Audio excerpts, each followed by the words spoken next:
ৰহিম বিসমিল্লাহি মাজৰিহা মুৰসাহা ইন ৰাব্বিল গফুৰ ৰহিম। এয়া প্ৰথমবাৰৰ কাৰণে আমি চকীঘাট দলং চকীঘাট ব্ৰিজ আমি পাৰ হৈ আছোঁ আজি প্ৰথমবাৰৰ কাৰণে। এয়া আজি আমি চতিয়াৰ পৰা মুম্বাইলৈ ৰাওনা হৈছোঁ। জামুগুৰি হাট হৈ চকীঘাট ব্ৰিজৰ ওপৰেদি প্ৰথমবাৰৰ কাৰণে আজি চকীঘাট ব্ৰিজ হৈ পেলাই আমি পাৰ হৈ আহিছোঁ। তেজপুৰ যাম, তেজপুৰৰ পৰা আকৌ গুৱাহাটী যাম। এয়া এটা আমাৰ কাৰণে এটা ঐতিহাসিক দিন বুলি ক'ব লাগিব যে চকীঘাট ব্ৰিজ আজি প্ৰথমবাৰৰ কাৰণে পাৰ হৈছোঁ।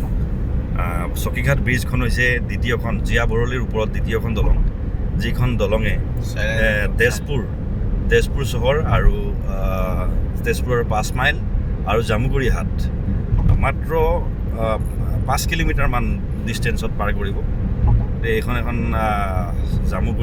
জামুগুৰি চতিয়া আৰু তেজপুৰৰ মাজত এখন অতি গুৰুত্বপূৰ্ণ দলং বুলি বিবেচিত হৈছে।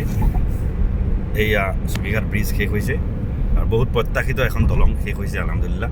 আমি আজি পাৰ হৈ আহিলোঁ। এয়া পাৰ হ'লে মাজতে কেইবাদিনো মই সেইফালৰ পৰা আহোঁতে হোজাই বা তেজপুৰৰ পৰা আহোঁতে এইফালে খোলা আছে বুলি পাৰ হৈ আহোঁ, কিন্তু এইখিনিৰ পৰা ঘূৰি যাব লগা হয়।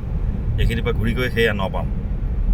এয়া এই যিটো টাৰ্ণ পোৱা যাব সেইখিনি হৈছে নপামৰ পৰা সোঁফালে গ'লে আমি 5 মাইল পাম। গতিকে এয়া জামুগুৰি হাট আৰু 5 মাইল সংযুক্ত তেজপুৰ সংযোগ কৰা দলং চকীঘাট দলং আমি পাৰ হৈ আহিলোঁ। সেয়ে আমি এতিয়া নপাম পালোঁ। নপাম পাৰ হোৱাৰ পিছতে লগে লগে তেজপুৰ। গতিকে একেবাৰে শ্বৰ্ট এটা ৰাস্তা, তেজপুৰ পালোঁহি। আমি উঠিছিলোঁহে আমি চতিয়াৰ পৰা নাগশংকৰ পৰা আমি জামুগুৰিত উঠিছিলোঁ। এতিয়া আমি তেজপুৰ পাই গ'লোঁ। একদম 20 মিনিটৰ ৰাস্তা, শ্বৰ্ট ৰাস্তা আলহামদুলিল্লাহ। তাৰ কাৰণে অসম চৰকাৰ, ভাৰত চৰকাৰক ধন্যবাদ জনাইছোঁ।